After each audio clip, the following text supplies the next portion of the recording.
Halo, salam sejahtera. Berjumpa lagi dengan saya, Mufidah Nur Amalia. Kali ini kita akan belajar cara memerankan drama. Setelah mempelajari materi ini, kalian diharapkan mampu, yang pertama, memahami latihan dasar dalam drama. Dan yang kedua, mampu memerankan drama sesuai dengan pelatihan dasar yang sudah dipelajari.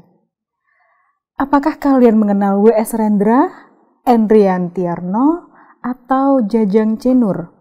Mereka adalah aktor drama yang dikenal dalam khasanah drama Indonesia. Kemampuan akting mereka tercipta dengan latihan keras dan tekun. Kalian pun mungkin suatu waktu dapat terjun ke dunia akting seperti mereka. Mulai sekarang, kalian dapat melatih diri dengan disiplin untuk menghayati menjadi aktor yang sebenarnya. Sebagai peraga cerita, aktor termasuk seniman unik. Kegiatan yang dapat dilakukan hanya melihat permainan teman atau lawan perannya, itu pun tidak dapat dilakukan dengan bebas, karena mereka sendiri terlibat dalam permainan itu. Jadi, hasil karya seorang aktor adalah peragaan cerita. Dalam memperagakan cerita itu, pemain melakukan perbuatan aktif yang disebut dengan acting. Oleh karena itu, dapat dikatakan bahwa hasil karya aktor adalah acting belaka. Karya seni sang aktor diciptakan melalui tubuh, suara, dan jiwanya sendiri. Hasilnya berupa peragaan cerita yang ditampilkan di depan penonton. Oleh karena itu, seorang aktor yang baik adalah seorang seniman yang mampu memanfaatkan potensi dirinya. Potensi diri itu dapat diperinci menjadi potensi tubuh, potensi dria, potensi akal, potensi hati, potensi imajinasi, potensi vokal, dan potensi jiwa. Kemampuan memanfaatkan potensi diri itu tentu tidak datang dengan sendirinya, tetapi harus dengan giat berlatih. Latihan dasar berikut ini dapat dilakukan oleh calon aktor. Yang pertama adalah potensi tubuh harus bagus dan menarik. Arti bagus dan menarik di sini bukan wajah harus tampan atau cantik. Hal yang dimaksud adalah tubuh harus lentur, sanggup memainkan semua peran, dan mudah diarahkan. Latihan dasar untuk melenturkan tubuh antara lain, yang pertama adalah latihan tari supaya aktor mengenal gerak berirama dan dapat mengatur waktu. Yang kedua, latihan semedi supaya aktor mengenal lebih dalam artinya diam dan merenung secara insani.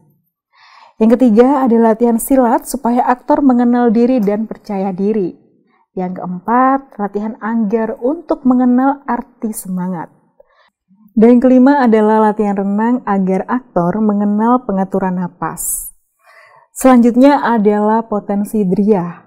Dria adalah semua panca indera termasuk penglihatan, pendengaran, penciuman, perasa, dan pengecap. Semua perlu dilatih satu persatu supaya peka. Cara melatihnya pun melalui dria ganda. Artinya, suatu penginderaan disertai penginderaan yang lain, misalnya melihat sambil mendengarkan. Kemudian ada potensi akal. Seorang aktor harus cerdik dan tangkas. Kecerdikan dan ketangkasan itu dapat dipunyai kalau ia terbiasa menggunakan akal, antara lain dengan kegiatan membaca dan berolahraga.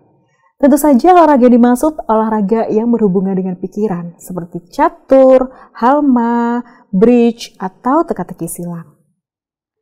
Selanjutnya adalah potensi hati. Hati merupakan landasan perasaan. Perasaan manusia amat beragam dan silih berganti. Kadang-kadang senang dan tertawa, kadang-kadang sedih dan meratap. Semua itu berurusan dengan hati. Oleh karena itu, melatih hati sebenarnya melatih kepekaan perasaan. Jika perasaan seorang peka, ia dapat merasakan sesuatu yang datang dalam suasana batinnya dengan cepat, dan dengan cepat pula ia dapat memberikan reaksi.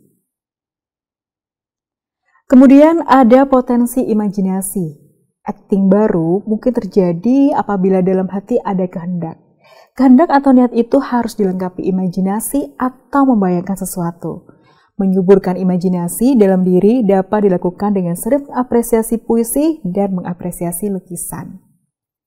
Dilanjutkan dengan potensi vokal. Aktor mengucapkan kata-kata yang dirakit menjadi kalimat-kalimat untuk mengutarakan perasaan dan pikirannya. Kata-kata diucapkan dengan mulut. Jadi, mulut menghasilkan suara. Suara dari mulut itu yang membunyikan kata-kata itu yang disebut dengan vokal.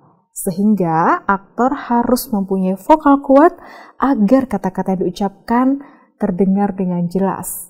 Latihan dasar untuk menguatkan vokal antara lain dengan deklamasi dan menyanyi. Selanjutnya adalah potensi jiwa.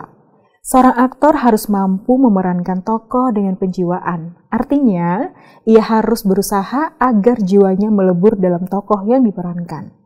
Penjiwaan ini dapat dibangkitkan lewat pengalaman dan juga pengamatan. Misalnya, seorang tokoh dapat memerankan tokoh sedih atau menangis terseduh-seduh dengan penuh penghayatan karena dia berpengalaman merasakan sedih atau pernah mengamati orang yang sedang bersedih. Oleh karena itu, sebaiknya aktor banyak melakukan pengamatan masalah kehidupan untuk menambah pengalaman dia. Sekian yang dapat saya sampaikan. Terima kasih dan sampai jumpa pada topik berikutnya.